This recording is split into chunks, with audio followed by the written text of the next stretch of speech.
একবিংশ শতাব্দীতে কুসংস্কারের বলি হলেন এক আদিবাসী গৃহবধূ।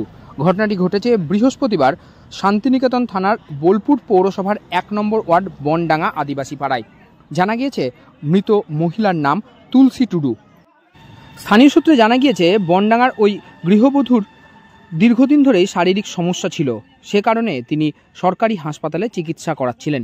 কিন্তু গ্রামেরই এক ওঝা তাকে কোনো রকম ওষুধ খেতে দেয়নি, নিজেই সেই চিকিৎসা করবেন ও তাকে সারিয়ে তুলবেন এমন প্রতিশ্রুতি দিয়েছিলেন। আর সেই কারণেই সমস্ত কিছু উপেক্ষা করে ওষুধ খাওয়া বন্ধ করে ওঝার দেওয়া জড়িবুটি খাচ্ছিলেন তিনি।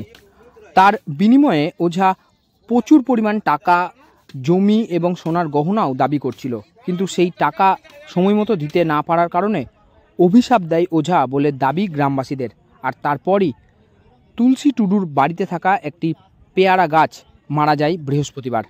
তার কয়েক ঘন্টার মধ্যেই চিকিৎসাধীন অবস্থায় মৃত্যু হয় তুলসী টুডুর। তারপরই সেই খবর ছড়িয়ে পড়তে শুক্রবার সকাল থেকে বনডাঙ্গা আদিবাসী পাড়ায় ব্যাপক উত্তেজনার পরিস্থিতি সৃষ্টি হয়। ওই ওঝাকে ঘিরে ধরে বিক্ষোভ দেখান গ্রামের বাসিন্দারা, এমনকি তাকে গাছে বেঁধে রাখা হয় বলে অভিযোগ। পরবর্তীতে সেই খবর পেয়ে ঘটনাস্থলে পৌঁছে যায় শান্তিনিকেতন থানার পুলিশ। তারা উত্তেজিত জনতার হাত থেকে ওই ওঝা লক্ষণ সোরেনকে উদ্ধার করে পরবর্তীতে আটক করে নিয়ে যায়।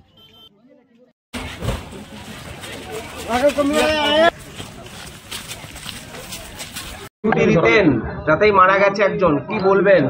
আমি জড়িবুটি দিতাম, কিন্তু আমি ওখানে এদের জন্য আমি জড়িবুটি কিছুই দিইনি। এনারা আমার কাছে নিয়ে গেছেন, সেটা অসুবিধা হওয়ার সঙ্গে যখন নিয়ে গেছেন তখন খুব অসুবিধায় ছিল। আমি না দেখে জবাব দিয়ে দিয়েছিলাম। আপনি কোথা থেকে শিখলেন এসব কাজ? আমি কামড় থেকে কিছু শিখেছি, একটা পুরোহিতের কাছ থেকে শিখেছি।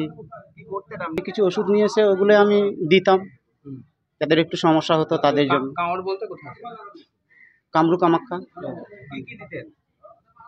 এই শরীর মধ্যে যেগুলো ব্যথা থাকা যেগুলো সমস্যা হতো সেগুলো, আদার্স কিছু। যিনি মারা গেলেন তাকে কি ওষুধ বা না, ওষুধ খাচ্ছে দিত না। ওই তান্ত্রিক আর ওর শাশুড়ি মা আর অন্য ও যে তান্ত্রিকে ভালো করবে, তান্ত্রিক ভালো করবে, ওষুধ খেতে হবে না, তান্ত্রিকে ভালো করবে, এইটাই বলেছে।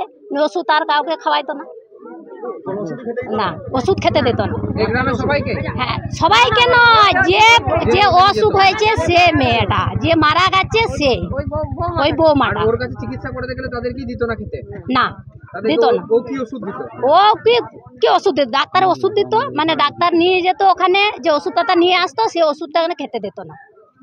বলছে যে জড়িবুটি ওষুধই ভালো হয়ে যেত। জড়িবুটি ওষুধ খাইয়ে দিত। আমার নাম রূপালী টুডু।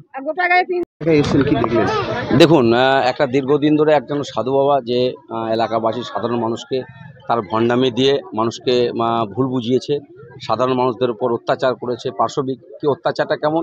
তার শরীর অসুস্থ আছে, তাকে ওষুধ খেতে হবে, মেডিসিন খেতে হবে। সেই জায়গায় তাকে নানা রকম ভুলভাল বুঝিয়ে টুকটাক করে মেডিসিন খেতে না দেওয়া এবং মানুষের কাছ থেকে প্রচুর পরিমাণে পয়সা হাতিয়ে নেওয়া, এই গরিব মানুষদের কাছ থেকে এটাও দীর্ঘদিন ধরে চালাচ্ছে।